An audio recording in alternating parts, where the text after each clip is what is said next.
Hi, Misha. Here, let me add you.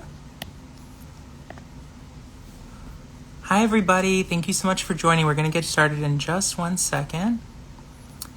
Let's see. Accept. And then looks like we have one more. Oh, accept. Okay. Hi, Misha. Oh, I can't hear you. Oh, it might be my phone, though. Hold on. Hi, everybody. Just one moment. Here, Misha, try again. Yeah, I can't hear you for some reason. Can people who are on, can you hear me and Misha? Can you just let us know in the comments?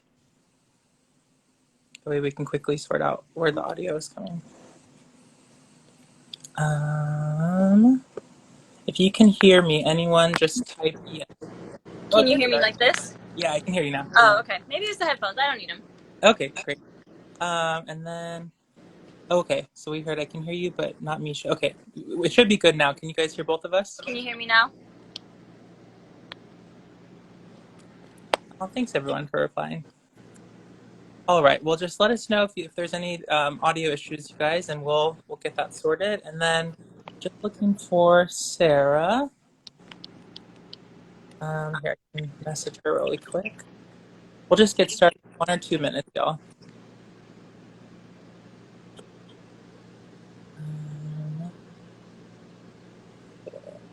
I'm in Phoenix, so it's 4 o'clock here. Oh, wow. Did you have how are things going in Phoenix so far? Oh, there's Sarah. Good. Woo! Hi. Such pros. Such pros. Oh my gosh, this is so fun. Hi, Sarah. How are you doing? I'm great. How are y'all? Misha, how are you? My little debut. I know. I'm good. How are you? Yeah, that's my response to that. Y'all have the same Cackle. The publication cackle. day, right? Yes, the same day. So fun. That's awesome. How are you feeling about it? Is Me, the me or Misha? either of you is the excitement setting in? Are you like just so excited to have it out? People are getting their books because, books kind of show up early. So it's kind of, release kind of like builds because, when you get your books and then when you see it in bookstores, I haven't seen it in stores yet. Other bookstores have it. When people start DMing you and so it's kind of like a slow build to that. And then are you doing your launch event on the 9th, Misha? Yeah. Ooh, Are you? fun. Yes. We can't go to each other's events. Probably. Yours is in Raleigh, though, right? Yeah. At Quail Ridge. Yeah. Where are you doing yours? I'm doing my launch event in my friend's coffee shop in Noda, and Parker, the local bookstore is going to have books for us, and then I'm doing a bigger event at an art center in Charlotte, and then the Park Road Books is just like kind of like the Quail Ridge of Charlotte is going to do the sales. It's gonna be so fun. Yeah. I'm excited for you. It's special. I mean, it's special with every book, I would think. I mean, my second one is coming out, but it's very special, the first book, and also terrifying. Terrifying. And you just don't know what's going to happen. I mean, you have no idea. No. I mean, you still don't. The thing is that you still don't when you have subsequent books. It's just the process a little better. I'm going to turn on a lamp here. Let's see if I can plug in my lamp. I'm listening, though. I wonder if there's around the bottom too. I feel like I'm just this giant head floating above you guys. I love it. You're like Zeus up there with your beard. Top of the pyramid there. Well, we can go ahead and get started since we're all here. And I will just quickly, Sarah. So, everyone to the third episode of the Writer's Constellation, a bi-weekly series where we talk to our favorite book people about their art, their craft, and everything about the book industry. And tonight we're so lucky to have Sarah Grunder Ruiz with us, who is the acclaimed author of Love Lists and Fancy Ships, which I just recently reread. And she has it right there. I love that. Oh, I already know. I already got it. I just recently reread it and I was blown away yet again. Such a good book. And her new novel is coming out August 9th, Luck and Last Resort. So make sure you pre-order that. And the same publication day as Man-Made Constellations, Misha's debut. So we have a lot to celebrate tonight. And we can just go ahead and dive right into the questions. So Sarah, I would love to just hear a little bit more about your new book. I know it's such an open-ended question, but tell us how it came to be. Where'd you get the idea for it? Okay, so it is a series, but you don't have to read it in order. A lot of people have read Luck and Last Resorts without having read this book and understand it fine. Do I think it's more fun if you've read the first one? Of course, because I would love to sell more books. However, the main character of Luck and Last Resorts, her name is Nina Lejeune, and she is best friends with Josephine Walker, our main character of Love, Bliss, and Fancy Ships. She is the quirky, fun best friend that is just like exactly what you need her to be. And she has this very contentious relationship with an Irish chef named Ollie Dunn, and they are always like fighting during Love, Bliss, and Fancy Ships. And everybody just loved Nina so much, like my beta readers and my husband. And I didn't plan to make this a series, and now I just got the cover for the third book. That's awesome. Sketch for it. And Nina was just so fun that halfway through working on Love, Bliss, and Fancy Ships, I was like, I kind of want to write a book about her. And also, because I had no idea what her and Ollie's deal was. Like, I didn't know why they were fighting. I didn't know what was going on. So I was just like, well, I want to find out. So I guess I'll write a book about it. And yeah, I can't spoil too much, but essentially Nina Lejeune is chief stewardess of the super yacht Serendipity, and she's a major commitment phobe, because we all know the funny ones are the ones with the most trauma. So that's very true for Nina. And she has had this on again, off again, like friends with benefits relationship with Ollie, the chef on the boat. And he has quit at the start of Love, Bliss, and Fancy Ships. He quits working on the boat. He works at a fancy restaurant in Miami. But at the start of Luck and Last Resorts, Nina shows up for charter season, which is when she's shipping off for 4 months on a boat to work as a yacht stewardess. And guess who's back as the chef? Well, it's Ollie Dunn. And he has an ultimatum. He is done playing games, and he says, we're either together by the end of these 4 months for real, or I'm going back home to Ireland for good. And Nina's problem is that she loves Ollie, but she just cannot commit. She cannot give over control of her life to anyone else. So it's kind of like, is she gonna get her ish together? And I mean, it has a happy ending because it's a romance, but it takes a lot to get there, let me tell you. And they also have this huge secret I've been keeping for years. And it's revealed early on, the end of chapter 4. If you read this book, DM me as soon as you finish chapter 4. Chapter 4. Got you. If you go in my highlights on my Instagram page and see the highlight for chapter 4, no spoilers in it, but you will see all the DMs I get when people read it. And they have this really big secret. So Nina just doesn't take him seriously until he brings up this secret they've had for 10 years and have sworn not to talk about. And then she's like, oh-ish, I think he might be serious. So it is drama, angst. You're going to want to slap Nina. You're going to want to hug Ollie. You're going to want to love. I hope you love both of them, because I do. Yeah, that's so exciting. I love that. I was just today, when I was re-listening to the audiobook version of the first book, the scene where he first finds out that he has the restaurant job and he's leaving, you're so heartbroken. You're like, no, they have this chemistry. They're supposed to be together. Oh, gosh. Yeah, and Nina totally overreacts as usual. Also, isn't the narrator of the audiobook so good? Yes, I love the narrator. Did an excellent job. Her name is Carissa Backer, for anyone listening. She also has a podcast that she does called, I think it's Sleepwave or Sleepist. And her voice is so soothing. It's like, okay, my friend Carissa is like soothing me to sleep. Yeah. It's the second audiobook that I've listened to, the audiobook for Luck and Last Resorts, and it is incredible. She has to do so many accents. She has to drop so many F-bombs. She has to do somebody impersonating another accent badly. Like, she is just a genius. That is awesome. That's so exciting. Misha just had the audiobook of her book just get done. How was it? Words. Yeah, how do you feel about it? It's really surreal, and it's similarly like there's a northern accent, like a Minnesota accent, and the southern accent, and a lot of northern accents, and so I was just like, I was so amazed. It's like, I mean, I know it's called voice acting, but it's like takes it to another level. Like, listening to the audiobook for the first time is honestly my favorite part of the entire process. Even more exciting than actually getting the book is getting the audiobook, because it's just so fun for me to like hear someone else take, because I can't see images in my head. So for me, it's really cool to hear someone bring it to life in a different way with their interpretation of it. So like sometimes Carissa reads a line differently than I would have, read it out loud. And I'm like, oh, Yeah. that was way better than what I would have done. So that's really fun. And I just love audiobooks. I'm obsessed. I think I remember you posting about how you don't see images in your head, and that was so interesting to me. So you see like a line of text when you write, like you just. No. It's so hard to describe. It's like going into a trance and I just experience it. It's the same with reading. Like I'm not thinking about the words on the page, though I have to vocalize every word. It is very frustrating and very slow. But I don't see anything. It's just I just experience it. It's a strange way to put it. I wish I could see. That would be great. Called synesthesia. There's some word for it. It's aphantasia. I have aphantasia. Okay, cool. That's so interesting. Yeah, it's kind of a bummer, and my daughter's like, but mommy, just like, because has a very visual imagination. She's like, but just try. I'm like, I just can't see in my head. Yeah. That's so funny.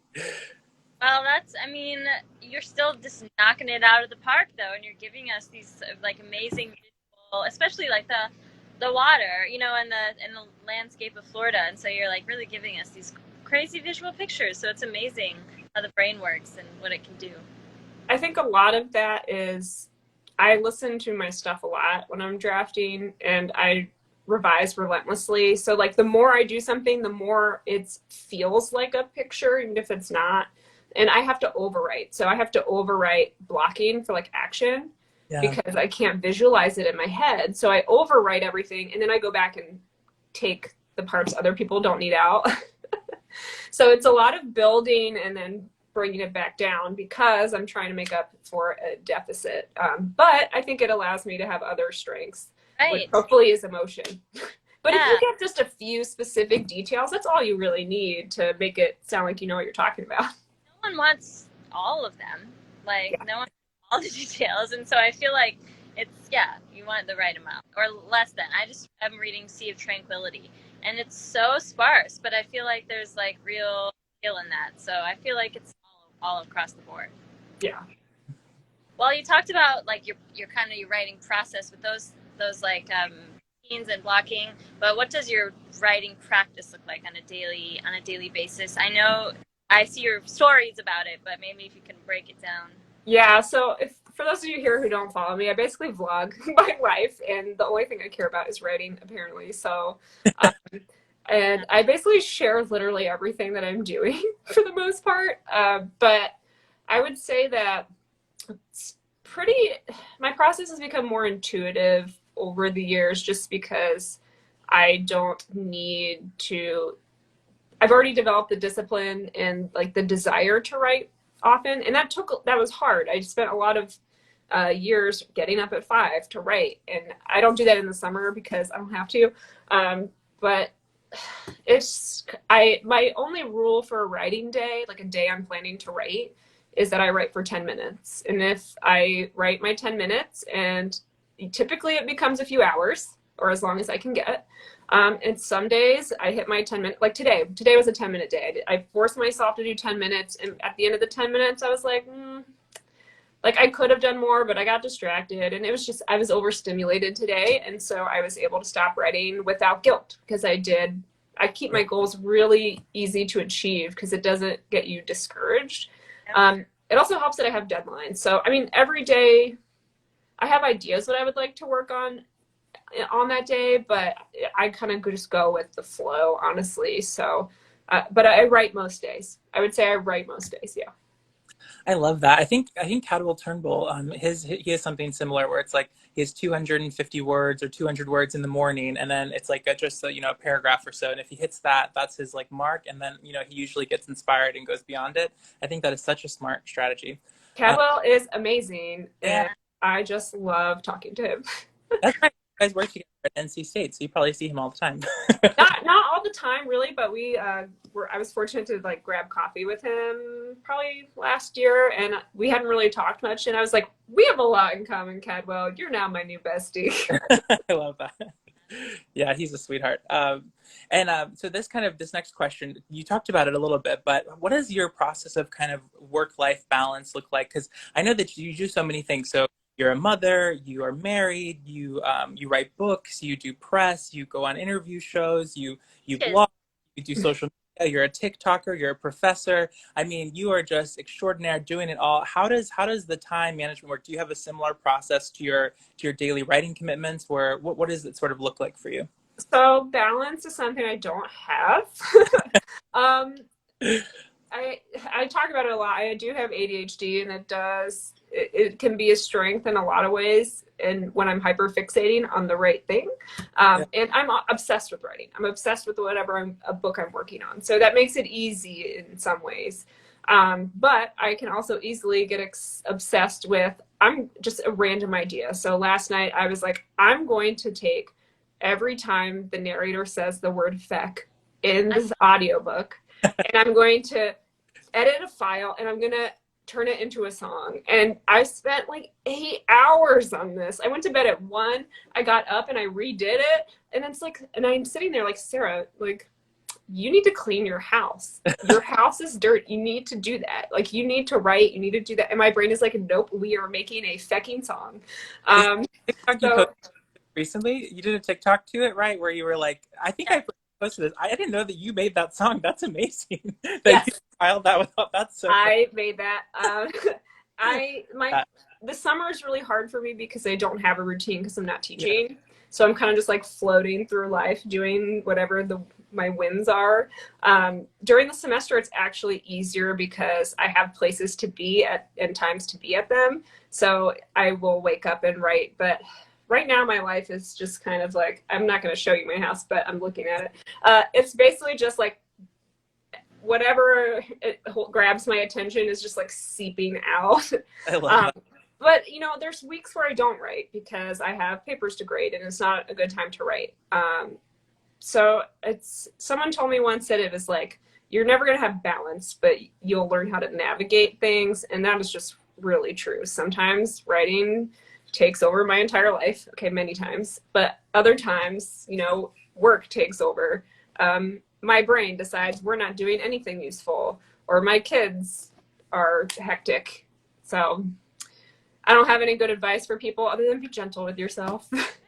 Good advice is being honest and being like, this is how I make it work, and it works. I'm right. So I think that's good. So I know you have a lot on your plate, as Alex mentioned, the long list of things that you're up to. But like, as far as I know, reading, because you post a lot of great book recs. So what are you reading right now? What are you really excited about? Publications, books, whatever.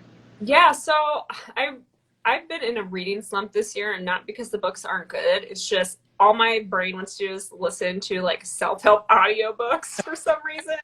Like, why? I don't know. I'm into it.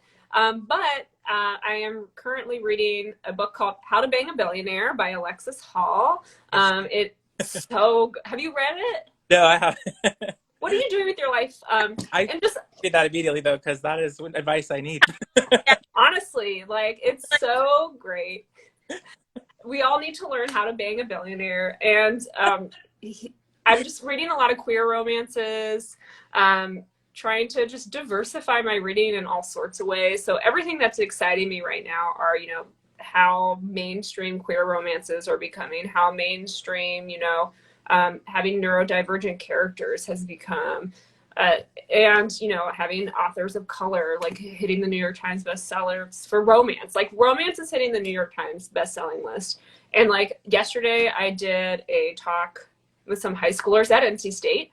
Ooh. And, like, these kids are bold, man. Gen Z is exactly what I've been waiting for. Like, I'm up there, a kid raises their hand and goes, would you ever consider writing an LGBTQ plus romance? And I was like, yes, let's do it. Like, yes. And I was like, well, I'm actually, the idea I have for book 4 is one. And they were so excited. When I left, they yelled, go write us that gay romance. And I was just like, I love you teens. Like, I have some hope for the future here. But I think, you know, they read the same books I do. They read contemporary romance, and some of the boys in the audience were asking about getting into writing romance, and I think it's been such a looked down upon genre, especially in academia, in which I work, that it's really nice to see it be so popular right now, and great for me. Yeah. Is contemporary romance the genre that brought you into writing when you were younger? Is that the sort of books that you were gravitated towards, or what were kind of you were growing up that you like got you passionate about reading? So I accidentally became a romance writer. So, you know, Loveless and Fancy Ships is probably really more women's fiction. It's like equally romance, women's fiction. This book is romance, and so is book 3. But I mean, as a kid, I loved fantasy. I loved, you know, I was a big Harry Potter person. I was born at that exact right time. Like I remember like hiding in the band rooms, the practice rooms, reading Twilight. Like, I always loved reading. I feel like there wasn't something that got me into reading. I just always liked it. And I read a lot of young adult.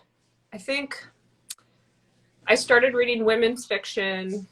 I read it sometimes when I was young, like Jodi Picoult, who like blurbed this book, and I fell off of my couch when I got an email from her. I was like, what is happening? And I just loved women's fiction, and I wish there was a better name for it that was more inclusive, though I do think it is something separate from literary fiction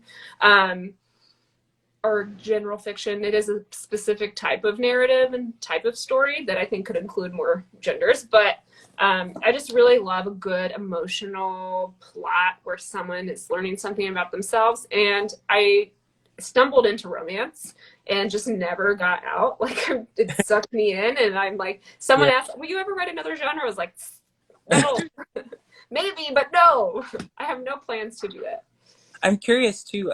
Like one of the things I love about you is that you're so like you call people in to like build community. You're really interactive with your fans, and I really love that you're like you put yourself out there to like have conversations with, you know, people that admire your writing about, you know, which characters they like. And I wonder, were you a part of those kind of fandoms when you were a reader growing up? Was that like a big part of your reading culture, like interacting with like other fans of different, you know, genre? If you liked like Twilight, like I know they had a huge fan base. Was that a part of your reading experience? So this is really funny. Like I should, when I think about myself, I should be that person. Like I should be a big like fandom person, and I never was. I never read fan fiction. I never wrote it. Interesting.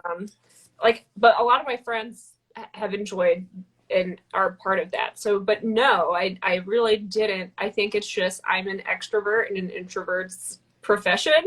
Yeah. And I love my book so much that like when readers have it, I'm like, well, I want to know what you thought. Like I DM me and tell me what you thought when you got to chapter 4, please. So like I talk to my readers all the time. They know. I'm like, come on up in my DMs. I'm bored. Like come talk with me. So I really love talking to readers. I just like talking to people and meeting them, and I can't shut up. So it works. It definitely makes a person stand out as a writer. Started with Alex called the Extrovert Writer Club, and there will be 3 of us. I would love that. It seems great. Yay. So what got you in writing then? Like you read a lot and you were reading. So when was the first time when you were like, okay, I think I want to try this? So this is another one that's tough, is because, so like I've had people ask, like, when did you realize like writing books could be a job? Which is a similar question. But I feel like I have always known. I have always like wanted to write. I've always been writing stories, which seems bizarre. Also, because I have aphantasia, I also have something called severe autobiographical, like a severely deficient autobiographical memory, which means I actually don't have memories of my life the same way other people do. Wow. So like I know things that have happened to me as like facts. I experience memories. So I don't remember most like big chunks of my life. So as far as I know, I have always wanted to be a writer. I have no distinct memory of realizing that that's what I wanted to do. So that, yeah, I have no idea, always. That's so interesting. When you were a kid, what kind of like when you were writing your first stories, do you remember any of the or I guess do you have any facts from the first like Yes. copy of those stories? I would love to know. Like it's so fun hearing like this is the first story or book that you ever wrote, things like that. The first one that I know of that I can kind of remember, and I remember it because my mom told me about it. I guess in fourth grade, I wrote a book about I always wanted just to make people laugh. So I wrote a book that it wasn't really a book. It was like a story. I think it had something to do with a kid who was always farting. I have no idea. And the teacher, my fourth grade teacher, called my mom, not because I was in trouble, because she wanted to share my wonderful writing, I guess. I don't know. I love So that has always been a thing. Speaking of life responsibilities, what, darling? Okay, well then you can get a stack and then go to your room. Love you. Bye. At least once alive. At least once. But yeah, so I mean, that's kind of the first one I remember. I would always write stories in class, like even just collaborating with friends, like just trying to make each other laugh. I used to do like really embarrassing like comic books that were just like so campy, but on purpose. Yeah. I wrote a really bad, when I was in middle school, I was really into Dragon Ball Z. And I basically wrote like rip-off Dragon Ball Z stories and like a werewolf thing. It is not good. I love that. So did any of those published? Like, what is your first publication? Do you remember? Yes. So my first publication was after I graduated college. I had written a short story collection in college for like a thesis. And was it that story? No, it wasn't from that. It was after that I wrote a story.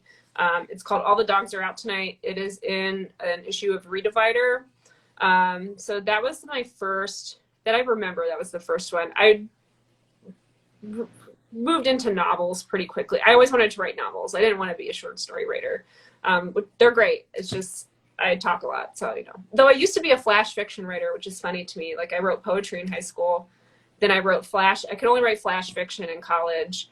And now I can't write a chapter like under 3,000 words. It's like a challenge. So, That's funny. so really I don't have many publications. I have like maybe two. Now I have like one short story in a decent journal. I have like maybe one or two and like one that's defunct now. Yeah. Yes, but only because you're interrupting me. She's like, can I have a cookie? And I'm like, yes, only because I can't argue with you about it. If you want, go get it. That's funny. Well, this next question that I have for you, you have a great story that I feel like is so inspiring about your very first book that you wrote and the sort of pivot that you had to make. So the question is, just what was your first experience publishing that first book? And I feel like, for our viewers, this is the kind of story that they need to hear so they keep that grit and tenacity to, blossom into this amazing career that you've had. Because I remember when you told me this story when I was first coming into the MFA, I was like, oh my God, that sounds so stressful. I don't even remember this conversation, so I'm glad that you do. Not because you're not wonderful, because I do remember that we spoke. Yeah, you were so kind to me. You didn't know me at all. Like I think Belle set us up, and you were just so nice. And you told me all the stuff I need to know about the program, and I was just like I felt really in good hands. So just know that you put so much good karma into the world during that call. Thank God. I'm so glad that I could be helpful to people. So I don't know if everyone here knows, I did do my MFA at NC State, which is how I know these lovely people. And I do now work there, but I wrote a women's fiction novel as my thesis, and it did get me an agent before I graduated. So that was really cool. It was like, yeah, I'm gonna try to sell this book before I graduate. And that did not happen because that book did not sell. So we were on submission for like 6 months, maybe. Querying went really fast. Querying was I had a great experience with that. But, that book, we took it off submission. We went on sub in March, and I think we took it off submission in May. No, in August, I think. When I started teaching at NC State, I was already working on other stuff. So it didn't bother me. Like, it sucked, but I don't remember being devastated. And there was something I was going to say about that, but I can't remember what it was. Oh, during that time, it was just a lot of mezz. It's quiet. They don't know how to market it. There was one editor who loved it but couldn't get her team on board. And so I did a revision with her. So I got to talk to this editor on the phone, and it was such a cool experience for me. I revised it, and then she still couldn't get her team on board. So I put that novel away. Some people are like, are you going to come back to it? I'm like, absolutely not. No. And I think because a lot of what I was writing in the MFA, it's hard. There's a lot of voices that are involved when you're trying to write a novel in your MFA. And y'all, I think, had an experience where a lot of people were writing novels. I was the only one. Yeah, so it was hard because these were early drafts and I'd never really finished a novel that was like revisable at that point. And, you know, so workshop was not really helpful to me in any way because it was something that big. Things change so quickly that it's kind of hard for people to follow. Though I did get some good input, but I feel like most of what I was writing, I wasn't writing for me. I was writing because I wanted to be published and I wanted people to, you know, like my writing. I had so many people that every writer was better than me. I'm telling you that I was the last one accepted my year, like the last one, which I do know because Fulton told me. So I think that I just wanted to write things that people would like, but I didn't think about what I wanted to write. Yeah. And so after that first book didn't sell, I was already working on something. And actually it's funny because I don't remember, I think Belle like gave me this idea somehow. I know Belle was involved. We were like either talking about it. Maybe she said something or I said something. And I was like, that would be a good story. And it was about a black market baby formula ring with moms, which became very timely at the wrong time. Dang it. But I wrote 100 pages of it. I sent it to my agent. I was struggling to write this so hard. I remember I went on this trip with my friends to New York, and the whole time I was like stressed out about this book. I'm like, what am I going to do? How am I going to do this? I sent the pages to my agent, and she very gently told me, no, this is not good. Oh. And I freaked out, of course, but I also was like, actually, I really hated working on this. Like, I hate this book. I don't really want to write this. I'm only writing this because someone told me it would be a good idea. Though I did have a freak out because my first book didn't sell. My agent hated the second book I was working on. I immediately yeeted her like 2 first chapters of 2 other ideas. And then I emailed her again and went, wait, do not read those. Because I just like freaked out because I'm like, she's going to drop me. Like, it's never going to happen. And I was like, I don't really want to write a book about a bunch of stay-at-home moms who form a rock band, I don't think. So I was like, don't read those. And I was really freaked out at that point and stressed out. And then I read a book, it's called Big Magic by Elizabeth Gilbert. Yes, and, you know, the first time I read that, I tried to read it, I was not in the right place to read it because I had tried to read it before. And I was like, I want concrete answers to how to achieve this, like how to get published. Give me the craft stuff. Give me the hands-on deck practical stuff. So I don't think my heart was ready to read something that was more about, you know, the mindset of being a writer and, you know, kind of the spiritual aspect of getting ideas and how you feel about them. But I read it then and I was very inspired by that. I was just like, okay, like she talks about how, you know, sometimes you get ideas and then they go to someone else, or sometimes you get someone else's idea. And I never really thought about what I wanted to write. So I think the week after I read that, I was like driving home maybe or something. It's always when I'm driving. And I don't know why I was thinking about this. Maybe because we had been talking about it, but my cousin passed away when he was 12. I think he was 12. Yeah, I was too young to remember it. I don't remember it. But that summer, his older siblings came to stay at my house in Florida with my parents because my mom is the fun aunt. And I just always remembered her talking about that summer being like your typical fun summer in Florida with the teens and the kids, but also like this really devastating grief too. And that always stuck with me. And that was the seed of this book. But I decided that I basically, and I'm sorry if I'm not allowed to curse, but I'm going to do it anyway. I basically said, fuck it. I'm just going to write the most me book I can think of. I'm just going to have a lot of fun. Like I'm writing it for me. I wrote it for, my 3 best friends are my beta readers. I write it for them. Like what will make Danielle laugh rather than what will people think is funny. And I had so much fun writing that book. I wrote it in 3 months. It was bad, but I wrote it in 3 months because it was fun. And I should not have sent my agent, the second draft, but I did. And the feedback was helpful, but it was really bad. And, 7 months and 1 day after I wrote the first word of the first draft, my agent called me with a book deal offer.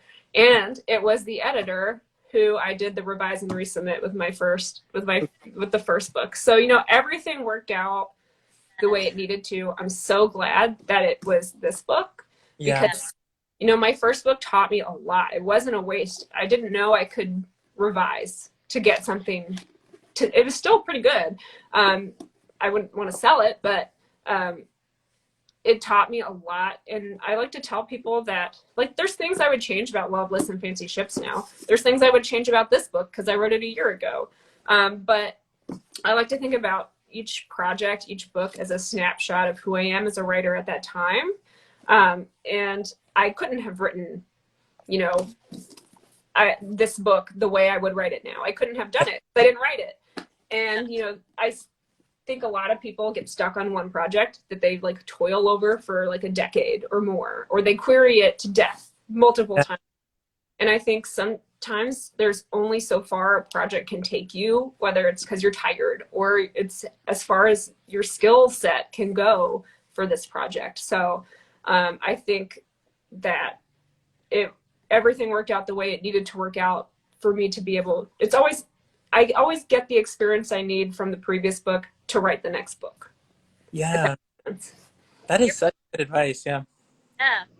I just watched the Amy Tan masterclass, but what you were saying was very resonant of what Amy Tan was saying about like finding your voice and just being like, no, I'm not going to tell that story. I'm not going to tell that story. I'm going to tell the story that I need to tell. And like that was, such a lesson learned that's probably going to be so impactful in your career. Yes. And, I think if you're going to try to please everybody, you're going to be miserable because you can't. Like the reviews I get are so contradictory. Someone will be like, this book was nothing but fluff. And someone will be like, this book was way too heavy and boring. Or these characters were so flat. These characters were so complex. Or like, this author's clearly never interacted with teenagers in their life. Or, wow, this was really spot on. And I'm like, I hang out with teenagers every single day. I am one. But you just can't please anybody. It still sucks to get bad reviews, but I mean, the only thing you have control over is the book that you write and whether you like it and if you're having fun writing it. And so I just try to have fun writing. Yep. So it seemed like it, but at any point did you ever say, I quit, I'm not going to do this? I mean, I didn't say I quit. I know when I was starting Love, Lists, and Fancy Ships, and I don't think it would have happened because I'm a writer. Like, I can't help it but write and have stories. But I was like, man, if this one doesn't work out, like maybe it should be done. I do feel in every project, and I always think I'm going to avoid it. In every project, there's a point where I'm like, oh my God, I can't do this. Like, I can't do this. And then I have to remind myself I felt that way for the last one too. And sometimes I will go read an early draft of those books, like at the same point, because I'm on a schedule. So like I write a book a year pretty much. And well, hopefully I'll write another one. We'll see. But I like to be like, okay, so 5 months before my deadline, where was I at with that book? And I'm always surprised. I'm like, wow, I really did not have it together yet then either. So I highly recommend that everyone save. I have like 30 drafts of Black and Last Resorts, and they're just like minor tweaks, most of them. But because I listen to my drafts like almost every day, I recommend keeping multiple drafts so that when you're working on the next book, you can remind yourself where you were at, that you were at the same place, probably about the same time with the other book too. Yeah. No, that's great advice, and I love that you brought up big magic because I think it's so important to remind people when you were saying about shelving a project and how that project still was necessary to get you to where you are to write these next books. I think that's just such a good thing to keep in mind. And I know in that book she shares the story of when she writes the whole book and then Ann Patchett they Yeah. exchange between them, which is a crazy story, and I love it. And I loved how she didn't let that bother her. She was like, that idea just it wasn't the right time for me. It wasn't the right mental headspace, and it cleared room for all the projects that I did do. And I just think that you have such a great mindset about it. And for anyone watching, I think, yeah, just don't tie yourself to one project because it might be keeping you from your luck and last resorts or your love lists and fancy ships that's just around the corner. That Uh, is so true. And yeah, it doesn't have to be goodbye forever. yeah. Yeah. You can always bring it back if you want. You probably I won't want to, but you can. I Constellations. It was my first idea, and I never even worked on it in school. For some reason, I didn't think it was worthy, and then I just brought it back. I love that. Yes, and you can like Misha said, you can bring it back. Mine, it died, and I was like, R.I.P. But there's a lot from that I feel like carries over to Loveless and Fancy Ships in some weird ways. So there was a sassy teen or two in that book. There were best friends in that deal in that book. So there are little pieces of that, very minor, very different, that have become part of Loveless and Fancy Ships. That's great. You mentioned having beta readers for your books, and I love that it's your close friends. And I'm wondering, how does community function during your writing process? Like, how many people do you let see early drafts? Is it something that you keep close to yourself before finishing a draft, and then you send it to beta readers, or do you keep people involved as you finish chapters? What does kind of that writing community look like with you? I need constant validation and attention, so Same. I share, as soon as I have an idea, I'm texting my beta readers because it's just my group chat with my friends. So Yeah. I'm like, guys, I have this idea and blah, blah, blah. And they know my work so intimately that because especially I have beta reader Danielle, who has her own highlight on my page because she's famous. She's actually doing an annotated copy of Luck and Last Resort. She's the one annotating it for a giveaway winner. And it's just so fun.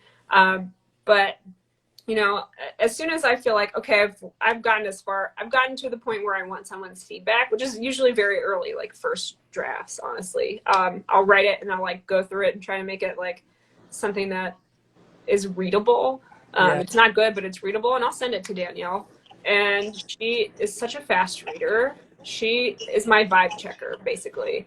And she'll be like, nope, that's not cute. That's a red flag, or this is really funny, and she'll get back to me in hours, honestly. I have just lucked out. I'm so sorry to everybody else. Yeah. That these were my roommates in college, and we started a writing club together. We were always writing. It's really, Danielle's my first reader, and then I also have Raven, who is my very best friend, was my roommate all 4 years of college, and she usually gets it a little bit later just because she's busier. And they have different strengths. So Danielle's she's a voracious reader in the genre, and she's really good at knowing this feels right, or this is what I'm excited about, or that's not actually cute. That person should go to jail. And as we've worked together on multiple books, it's just a very intuitive process. Everything becomes intuitive. We work together. They know when I'm at an early stage what kind of feedback I need. They know to tell me the truth because I can take it and I want it. And Raven's very good, has a great editorial eye with okay, catching things that no one else would catch, thinking of things that no one else would think of.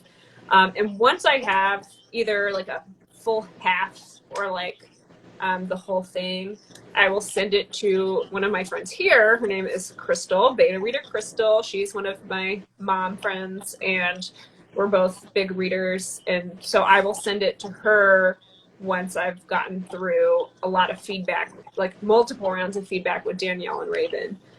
Sometimes I have one or two other people, but it's pretty much those three. I've kept it close to who is the most effective for me, because if you have too many voices, it can be overwhelming.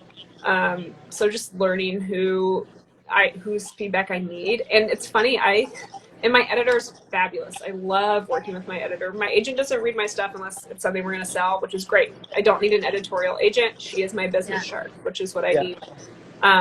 But it's funny, I like to say that my beta readers do a lot of my editor's job for her, because by the time my editor gets it, it's like a 4th or 5th draft, honestly. Yeah, that's amazing. And I revise as I go. So like the later parts are the parts that are a little bit rougher, but she's never asked me for a giant revision, not once. Yeah. I'm sure that might happen with Last Call at the Local, which is due September 15th and is not done, but hopefully we'll get it there. You will. I have to, so I will. Exactly. Yeah, that's great. I mean, I just feel like when you post about your beta readers, it is like a writer's dream. And I just feel like getting that community and knowing you don't need too many voices. Yeah. But I mean, at first, you probably, if you don't know who your people are, I did cast a wider net with Loveless and Fan. I had like 9 or 10 beta readers. And, you know, I had friends who worked on me with the book before, too, that were not MFAs. But also, I do share early drafts with everybody in a way. I love to share my snippets of bad writing. I do Friday Kiss posts, which a lot of romance writers do. I can't wait forever to share things, especially if they're funny. I know, especially if they're funny. So like tomorrow's Friday Kiss post, I need to get a pen name, honestly, because it's fire. Love it. So, okay, well, this is an important question, and I feel like you've kind of skirted around it, and we've been talking about it. But if you can really get to the heart of like why you write, what drives you to write, and to tell your stories and the stories that you've kind of stumbled onto that are really your own. I think I always write to explore something. There's some either topic or challenge I want to give myself. So, you know, for Loveless and Fancy Ships, I was really interested in this idea of like, I really wanted to explore how even during immense suffering and sadness, there's so much light and joy. And I wanted to think, okay, what's it like if someone, like my mom, found love at like the worst time? And that's what I was thinking about with that book. And I set little challenges for myself, like I really want to write a romance where teens are like major characters in the plot. With Luck and Last Resort, I really was interested in this idea of how, you know, when you commit to another person, especially in like a marriage, these long-term romantic relationships, you are giving up control over your life, at least partially. And a good partner, you know, you navigate that well, but there are going to be things that you want to do, or I can't just take off and go backpacking for like a month. That would be fun. I would love to do that. But there's a lot of negotiation, and that's what I set out to explore in this book, and I did. But sometimes I get surprised by what a book is really about. This book, despite the cover, is very much about the long-term impact of trauma. So, and I was going through a pretty traumatic time. My husband had gotten really sick, and it was like enough time had passed that I was kind of working through everything that had happened, even though our trauma is very different from the characters. And I'm very different from Nina, but I realized I was exploring that too. And the other challenge I set for myself on a craft level for this book was to have a romance in which both characters love each other. They know that they love each other already, but they can't get their shit together for whatever reason, and I do know the reason, but it could not be a miscommunication. So that was the challenge I set. I like that. And, you know, it was hard. It was hard, but it was very worth it, I think. Yeah, interesting. I'm excited to read. Yeah. Well, and it's just whatever topic is I want to, or hobby. So like the book I'm working on now, I'm very interested in neurodivergence.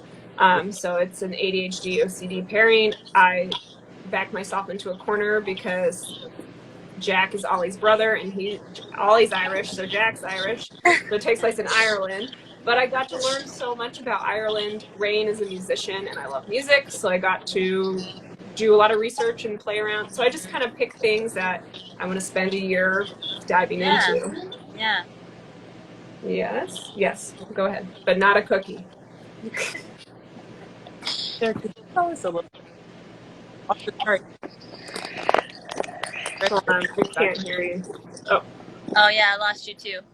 okay, can you hear me now? yes. Okay.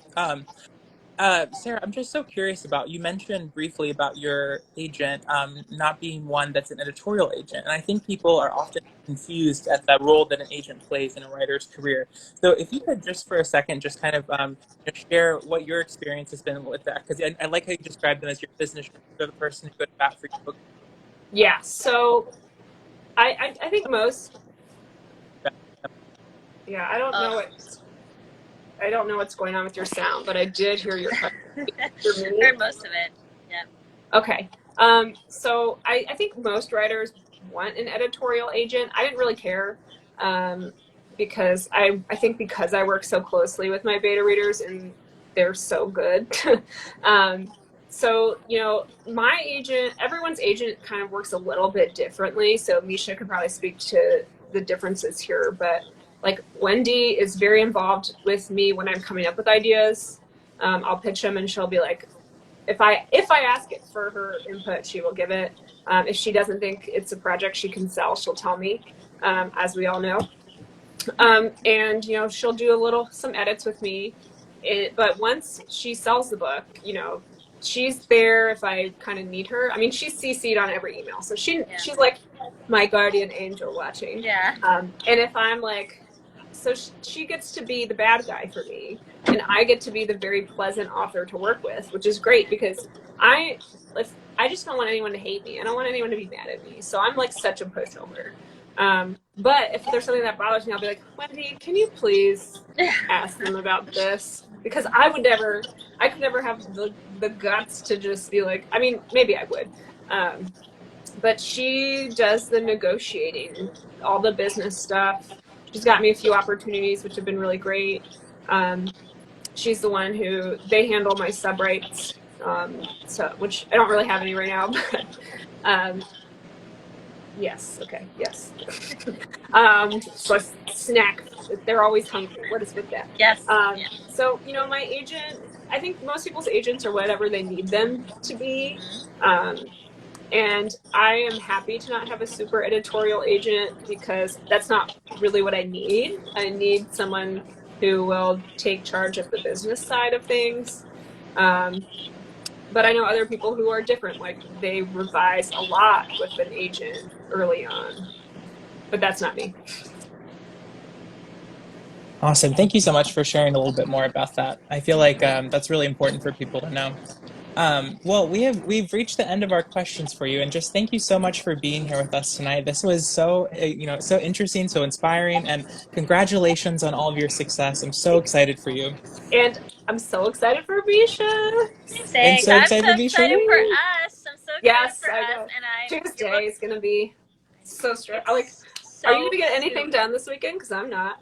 I have to because I'm teaching 2 classes at the university, and I'm like, I gotta get my syllabi out there in the world. I gotta get stuff happening.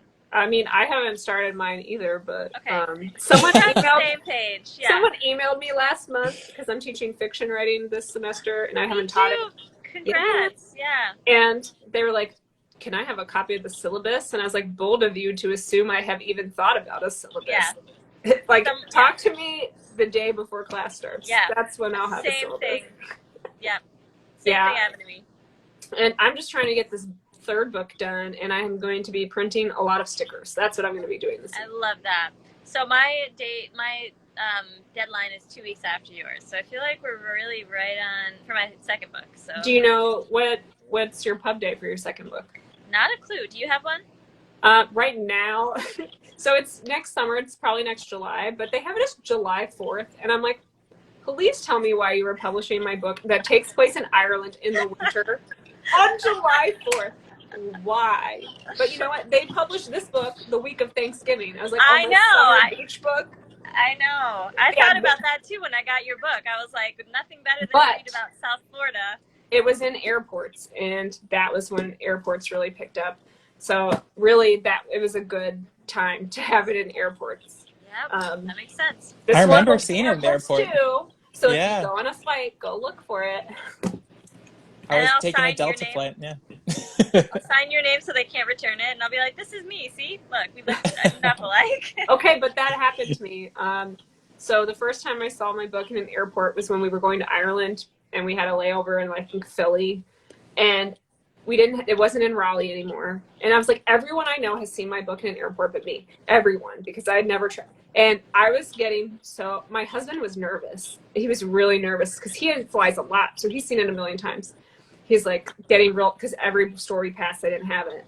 And he was like, I was like, Marco, I will be okay, but I will cry also. But we did see it. And when we did, I was like, I want to sign them, but I'm like, I don't want people to be like, what the frick are you doing? So I took some of the books and went to talk to the cashier. There was a language barrier though. And they were like, you want to buy all of these books? And I was like, no. I was like, I wrote the book. And they were like, you bought them and you want to return all of these books? I was like, no. I had to open up the book, point to the author photo and say, that's me. I wrote the book. Like, can I sign it? They were like, I don't know. And I was like, okay, well, I'm going to do it. It was very anticlimactic and kind of embarrassing, honestly. But I did sign those books and I got a great picture. I love it. I love that you did That's that. hilarious. Wait, I think we need one more last minute, like the best advice you have for aspiring writers. Yeah. Just the best. So The best. my best advice is to get over yourself, because nobody cares about your career if you're going to be a writer but you. So stop waiting for the right time. It's never the right time. Stop. No one's thinking about you unless you're me, because I'm amazing and everyone's thinking of me. But like literally no one cares if you succeed or not. So don't even think about other people. Just do what you want to do. Yeah. Wonderful. That is excellent. Don't sabotage yourself. Yeah. Yeah, don't be a perfectionist, because you will never be perfect, and you will still, no matter what you do, you're going to look back at your book and be like, oh, I can't even listen to that chapter anymore. Yeah. Oh, totally love that. That's great advice. That is great advice. Thank you so much, Sarah. That's awesome. Let's all hang out soon. Yeah, I would love that. Yep. Book party.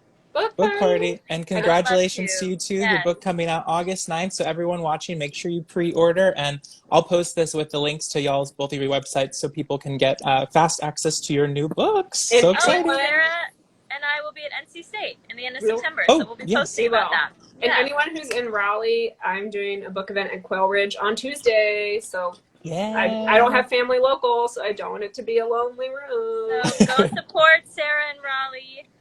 Come talk to me in real life. It's terrifying.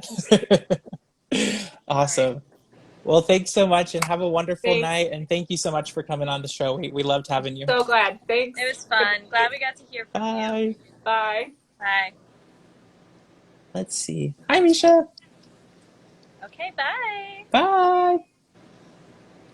Let's see. How do I? There we go. Hi, everyone. Okay. And